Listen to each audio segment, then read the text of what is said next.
Hi there! Do you want to learn how to use Apple's required purchase approval features and other features to save you money with your kids and teenagers? My name is Steve and this is QA Weekly. We're going back to my roots, where I'm going to be teaching you some skills that you will need to protect yourself from your kids and teenagers spending your money on family share accounts. And there will be a bunch of things that you'll be able to control by the end of this episode. Just go and get your iPhone and your iPad and let me explain to you why I'm doing this episode. Because the why is very important. Every year, millions of dollars are refunded to parents of kids and teenagers who circumvent various forms of security in order to make purchases and applications that sell digital junk. A lot of us agree on this. By the way, of that, we can assume that millions more are never recovered by parents or legal guardians, and therefore this is the necessity of this episode to have many different layers of security that will protect you from anything happening. So I'm going to teach you how to be safer with your own Apple device. Once you have your Apple device, I need you to go into the settings. So once you go into the settings, you're also going to have to scroll just a little bit down to screen time. You'll notice in screen time that you'll be able to use a screen time passcode. You definitely want to make sure it's not the same as the phone, especially if the phone is that of a kid or a teenager.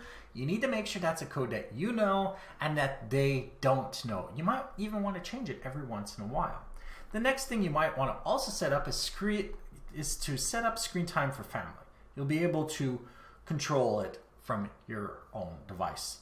Of course, the option that we really want in this entire thing is content and privacy restrictions. Why? Because in there you have iTunes and App Store purchases, which is the part that will actually be the most important to you. You'll be able to mitigate them installing apps, deleting apps, if you want to make sure apps stay on the phone, and also in-app purchases. So you'll be able to say allow or do not allow. So you'll be able to lock it down from there. And you can also write require password if you want. They might be able to mitigate this, but we'll get to that.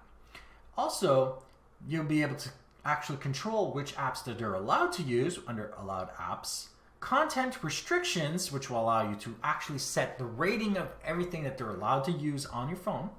Definitely a bonus for younger persons. But you'll also have access to how location services, contacts, calendars, reminders, photos, and all that work.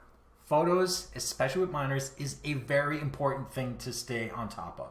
So you definitely want to make sure they're not doing anything stupid on the internet. And other things that are going to be interesting at the bottom of the page.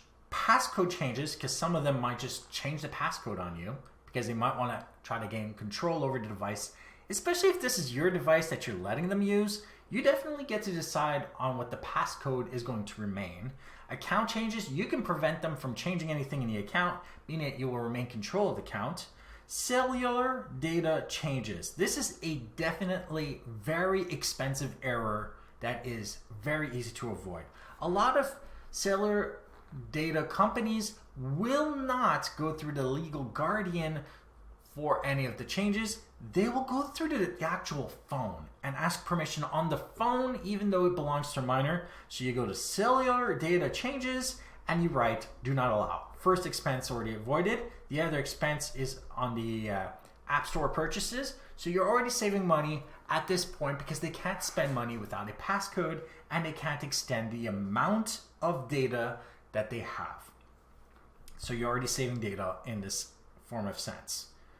But this is not the only way to prevent things. The second method is to head over to the settings again, to tap on your name, and then you'll go and click on family sharing. Then you'll click on the family member's name. Let's say Little Johnny, because a lot of us already know who that is. And you'll be able to click on the option Ask to Buy, then click his name or her name again, then click on whether you want to turn on or off the option to require purchase approval, bypassing the password. Why? Because if they could use a password, they could select forgot password. If they had access to your account, especially your email account, change the password and make the approval themselves. But if they have to have purchase approval, which will show up on your phone, All you need is a really strong passcode or password on your phone, and that would prevent them from getting in, especially if your phone is locked down properly. That will significantly reduce the risk that your kids or teenagers make a purchase without permission. But let's not leave it at that, because bypassing these two methods is a form of hacking, and kids are notoriously capable of following instructions. It doesn't mean they're smart, it just means they can follow instructions. So what's the last detail? Well, how you load your account with funds is more important. You can use gift cards, but certain purchases require that you have a card on file. So if you need a card on file, you can load with gift cards, or you can load a reloadable card instead, have all the purchases go through that reloadable card, and just keep the card at 0 until you have to have an actual transaction go through. So what ends up happening is you keep the card at 0, the Apple device will tell you when a transaction tried to go through and didn't work. You just load it with the money and try again, and you'll be able to keep them from ever spending money on the account. They can hack first method, they can hack second method, but if they don't even have the passcode to load the card in the first place, or any of the accounts that can load that card, if they can't load it, they can't spend it. So all you have to do is make sure they can never access your bank account information to load that reloadable card, and you're safe.